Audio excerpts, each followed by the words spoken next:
Hi welcome to ಕಾಫಿನಾಡು Kannada ಲಾಗ್ಸ್ಗೆ ಎಲ್ರಿಗೂ ಸ್ವಾಗತ. Friends, ನಾನಿಲ್ಲಿ ನಂದಿನಿ ಮೊಸರು ಬಗ್ಗೆ ನಾನಿಲ್ಲಿ ತಿಳಿಸ್ಕೊಡ್ತಾ ಇದ್ದೀನಿ. ಸೊ ಆಲ್ಮೋಸ್ಟ್ ಎಲ್ಲರೂ ನಂದಿನಿ ಕರ್ಡ್ನ ಎಲ್ಲರೂ ಯೂಸ್ ಮಾಡ್ತೀರಾ. ಸೊ ನಾವಿಲ್ಲಿ ಏನು ಮಾಡ್ತೀವಿ ಅಂದರೆ ಮೊಸರನ್ನ ತೊಗೊಬರ್ತೀವಿ, ನಮಗೆ ಯಾವಾಗ ಬೇಕೋ ಆವಾಗ ತೊಗೊಂಡು ಬರ್ತೀವಿ ಅಷ್ಟೇ. ಸೊ ಅದು ಖಾಲಿ ಆಗೋವರೆಗೂ ನಾವು ಎಷ್ಟು ದಿನ ಆದರೂ ಇಟ್ಬಿಟ್ಟು ನಾವು ಅದನ್ನು ಯೂಸ್ ಮಾಡ್ತೀವಿ. ಸೊ ನಾವಿಲ್ಲಿ ಮೊಸರನ್ನ ನಾವು ಮೇಯ್ನು ನೋಡಬೇಕಾಗಿರೋದು ಇಲ್ಲಿ ನಾವು ಡೇಟನ್ನು. ಸೊ ನೋಡಿ, ಇಲ್ಲಿ ಇವತ್ತು ನಾನು ತರಿಸಿರೋದು 12ನೇ ತಾರೀಕು ತರಿಸಿದ್ದೀನಿ. ಸೊ ಇದು ಬಂದು 14/4/2026 ಅಷ್ಟೇ ಯೂಸ್ ಮಾಡಬೇಕು ನಾವು. ಇದನ್ನು ನಾವು ಯಾರೂ ನೋಡೋಲ್ಲ. ಎಷ್ಟೋ ಜನ ಏನು ಮಾಡ್ತೀವಿ, ತೊಗೊಂಡು ಬರ್ತೀವಿ, ಫ್ರಿಜ್ಜಲ್ಲಿ ಇಡ್ತೀವಿ, ಯೂಸ್ ಮಾಡ್ತೀವಿ ಅಷ್ಟೇ. ಸೊ ಇವತ್ತು 12 ಇರೋದ್ರಿಂದ 12, 13, 14 ಅಷ್ಟೇ 3 ಡೇಸ್ ಅಷ್ಟೇ ನಾವು ಈ ಮೊಸರನ್ನ ಯೂಸ್ ಮಾಡಬೇಕು.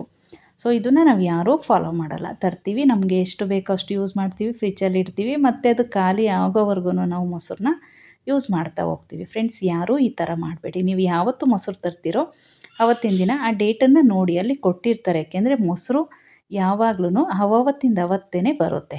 ಡೈಲಿ ಮೊಸರು ಬರುತ್ತೆ ನೋಡಿ. ನೀವು ಕೆಲವು ಅಂಗಡಿಗಳಲ್ಲಿ ಸ್ಟಾಕ್ ಇಟ್ಟು ಮಾರ್ತಾರೆ, ಬಟ್ ಕೆಲವು ಅಂಗಡಿಗಳಲ್ಲಿ ಅವ್ರಿಗೆ ಎಷ್ಟು ಸ್ಟಾಕ್ ಬೇಕೋ ಅಷ್ಟನ್ನು ಮಾತ್ರ ಹಾಕ್ಸ್ಕೊತಾರೆ. ಯಾಕೆಂದರೆ ಡೈಲಿ ಅವ್ರು ಖಾಲಿ ಮಾಡ್ತಾ ಇರ್ತಾರೆ.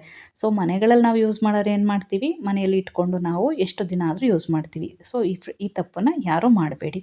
ದಯವಿಟ್ಟು ಮೊಸರು ತಂದಾಗ ಚೆಕ್ ಮಾಡಿಕೊಂಡು ಯೂಸ್ ಮಾಡಿ. Thank you for watching.